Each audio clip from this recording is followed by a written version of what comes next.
ইরানের পাশে দাঁড়ালো চীন, পেজাশকিয়ানের নতুন চাল। মধ্যপ্রাচ্যের পঞ্জীভূত বারুদ আর কৃষ্ণসাগরের শীতল হাওয়ার বুক চিরে বিশ্ব রাজনীতির আকাশে নতুন এক ঝড়ের আভাস মিলছে। তবে কি এবার থামবে মধ্যপ্রাচ্যের উত্তেজনা? বিস্তারিত থাকছে ডেস্ক রিপোর্টে। মধ্যপ্রাচ্যের পুঞ্জীভূত বারুদ আর কৃষ্ণসাগরের শীতল হাওয়া বুক চিরে বিশ্ব রাজনীতির আকাশে নতুন এক ঝড়ের আভাস মিলেছে। ঠিক তখনই তেহরানের মসনদ থেকে এলো এমন এক ঘোষণা যা নিমেষেই ওয়াশিংটনের নীতি নির্ধারকদের হিসাব নিকাশ উলটপালট করে দিয়েছে। টানা ৬ মাস ধরে চলা রক্তক্ষয়ী ইরান যুদ্ধের সংঘাতের অগ্নিগর্ভ থেকে হঠাৎই ভেসে এলো যুদ্ধ থামানোর জোরালো বার্তা। পারস্য উপসাগর উত্তাল তরঙ্গের মাঝে যখন চারদিকে কেবল ধ্বংস আর বারুদের গন্ধ, ঠিক সেই মুহূর্তেই মধ্যপ্রাচ্যের এই থমথমে পরিস্থিতি নতুন মোড় নিয়ে হাজির হয়েছে খোদ ইরানি। প্রেসিডেন্ট মাসুদ পেজেশকিয়ান গত বছর প্রায় অর্ধ বছর ধরে চলা সামরিক ও কূটনৈতিক লড়াইয়ের চোরাবালিতে দুই পরাশক্তি একে অপরকে অপদস্থ করার খেলায় মেতেছিল। ইরানের ভেতরে তৈরি হয়েছিল চরম রাজনৈতিক বিভাজন। দেশটির কট্টরপন্থী আইন প্রণেতা থেকে শুরু করে প্রভাবশালী মহলের একাংশ সরকারের নমনীয় নীতির বিরুদ্ধে খড়খস্ত। ঠিক সেই সময় অত্যন্ত নাটকীয় ভঙ্গিতে জাতির সামনে দাঁড়িয়ে পেজেশকিয়ান ঘোষণা করলেন যে এই ধ্বংসাত্মক যুদ্ধের অবসান ঘটানোর মুখ্য সময় এখনই উপস্থিত হয়েছে। নিজের এই ঐতিহাসিক বক্তব্য পেজেশকিয়ান অত্যন্ত দৃঢ়তার সঙ্গে দাবি করেছেন ওয়াশিংটনের তুলনায় বর্তমানে ভূরাজনৈতিক বাস্তবতায় তেহরানের অনেক বেশি শক্তিশালী, প্রভাবশালী এবং মর্যাদাপূর্ণ অবস্থানে রয়েছে।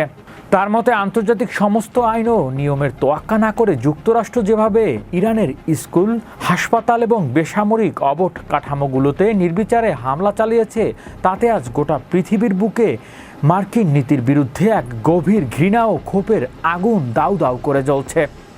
আর এই বৈশ্বিক জনমতের চূড়ান্ত সমর্থনে ইরান আজ নিজেদের বিজয়ী হিসেবে বিশ্বমঞ্চে মাথা উঁচু করে দাঁড়িয়ে আছে।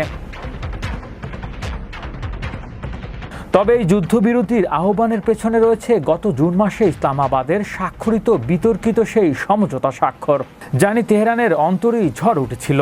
দেশের কট্টরপন্থী পেজেশকিয়ান সরকারের বিরুদ্ধে ওয়াশিংটনের কাছে নতস্বীকার এবং কৌশলগত জলপথ হরমুজ প্রণালী উন্মুক্ত করার বিনিময়ে বড় ধরনের ছাড় দেওয়ার গুরুতর অভিযোগ তুলেছিল। কিন্তু এতদিন এই সব সমালোচনার করা জবাব দিয়ে ইরানের প্রেসিডেন্ট স্পষ্ট ভাষায় জানিয়ে দেন যে ওই চুক্তিতে তেহরানের আত্মসমর্পণের মতো একটি বিন্দু পরিমাণও শর্ত ছিল না, বরং চুক্তির প্রতিটা করা শর্ত ও বাধ্যবাধকতার চাপানো হয়েছিল ওয়াশিংটনের উপরেই।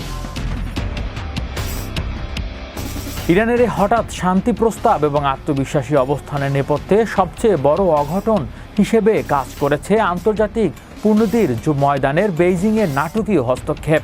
মার্কিন প্রেসিডেন্ট ডোনাল্ড ট্রাম্প যখন তেহরানের অর্থনীতিতে পুরোপুরি পঙ্গু করে দেওয়ার লক্ষ্যে বিশ্বজুড়ে কঠোর অর্থনৈতিক অবরোধ ও একঘরে করা নীতি বাস্তবায়নে মরিয়া, ঠিক সেই মুহূর্তে চীনের পররাষ্ট্র মন্ত্রণালয়ের মুখপাত্র লিনজিয়ানের অত্যন্ত স্পষ্টভাবে সেই একতরফা নিষেধাজ্ঞাকে প্রত্যাখ্যান করেছে। বেইজিংয়ের এই প্রকাশ্য কূটনৈতিক অবস্থান ওয়াশিংটনের বুলিং পলিসিকে এক বিরাট ধাক্কা দিয়েছে এবং মধ্যপ্রাচ্যের সংকটে অস্ত্র বা শক্তির বদলে আলোচনার টেবিলে বসার জোরালো তাগিদ রয়েছে। চীনের এই খোলামেলা কূটনৈতিক অবস্থানে ডোনাল্ড ট্রাম্পের তাসের ঘরের মতো সাজানো কৌশলকে মুহূর্তের মধ্যেই কণ্ঠস্বর করে ফেলেছে।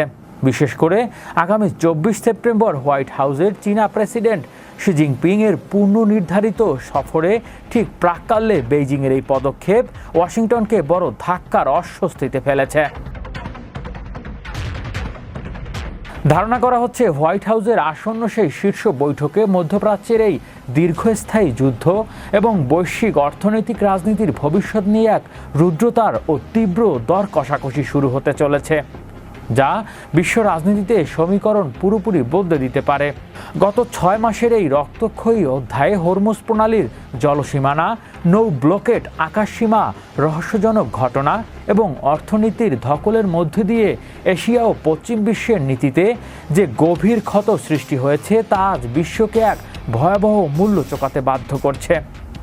বিশ্ব বাণিজ্য লাইফলাইনের খ্যাত এই সমুদ্রপথ ঘিরে চলা স্নায়ু যুদ্ধ কেবল দুটি দেশের সীমানার মধ্যে সীমাবদ্ধ থাকেনি, বরং তা বিশ্ব অর্থনীতিতে মূল্যস্ফীতি, জ্বালানি সংকট এবং মন্দার কালো ছায়ায় বিস্তার করেছে। হৃদয় আশিস, বিশ্ব বাংলা 24 নিউজ ডেস্ক।